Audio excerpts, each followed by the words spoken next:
کوئی پریشانی جس کا تعلق اللہ تعالیٰ کے ساتھ ہے یا اس کا تعلق بندوں کے ساتھ ہے، یا آپ پر کوئی بہت بڑا قرضہ ہے، یا آپ کسی بہت بڑی بیماری میں مبتلا ہے، یا آپ کو گھر کا کوئی مسئلہ ہے، کاروبار میں کوئی پریشانی ہے، تو یہ حدیث آپ ضرور سنیں، اس سے آپ کو بہت بڑا فائدہ ہوگا۔ یہ حدیث سنن ترمذی میں اور سنن ابن ماجہ میں موجود ہے۔ عبداللہ بن ابی اوفا رضی اللہ عنہ بیان کرتے ہیں کہ آپ صلی اللہ علیہ وسلم نے فرمایا کہ کسی بندے کو کوئی پریشانی ہو جس کا تعلق اللہ تعالیٰ کے ساتھ ہو یا اس کا تعلق مخلوق کے ساتھ ہو، بندوں کے ساتھ ہو، اللہ تعالیٰ کے ساتھ تعلق ہے یعنی ایسی پریشانی ہے جس کو اللہ کے سوا کوئی ختم نہیں کر سکتا۔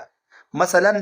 آپ کی نرینہ اولاد نہیں ہے، یا آپ کو کوئی بہت بڑی بیماری ہے، لا علاج بیماری ہے، یا کوئی اور مسئلہ ہے، یا اس کا تعلق بندوں کے ساتھ ہے، آپ کا کسی پر قرضہ ہے اور وہ آپ کو قرض ادا نہیں کر رہا،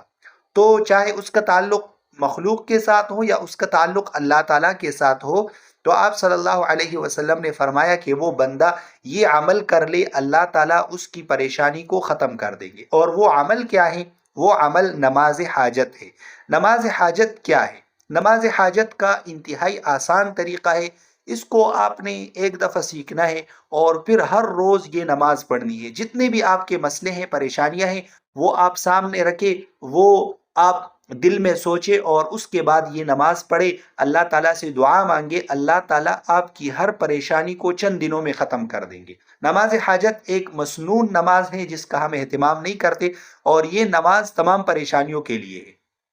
آپ صلی اللہ علیہ وسلم نے پھر نماز حاجت کا آسان سا طریقہ بتایا کہ 2 رکعت نماز پڑھے، اچھی طرح وضو کر کے 2 رکعت نفل پڑھے،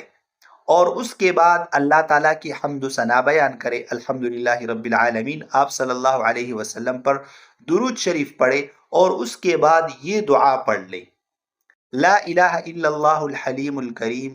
سبحان اللہ رب العرش العظیم، والحمد للہ رب العالمین، اسألک موجبات رحمتک وعزائم مغفرتک والغنیمت من کل بر والسلامت من کل اسم، لا تدع لی ذنبا الا غفرت ولا ہما الا فرجت ولا حاجتا ہی لک رضا الا قضیتها یا ارحم الراحمین۔ یہ دعا آپ پڑھ لیں، آپ کی جو بھی پریشانی ہوگی اللہ تعالیٰ آپ کی وہ پریشانی ختم کر دیں گے۔ تو نماز حاجت کو اپنا معمول بنائیں، روزانہ کی بنیاد پر یہ نماز پڑھ لیا کرے، آپ کے جتنے مسئلے مسائل ہیں ان تمام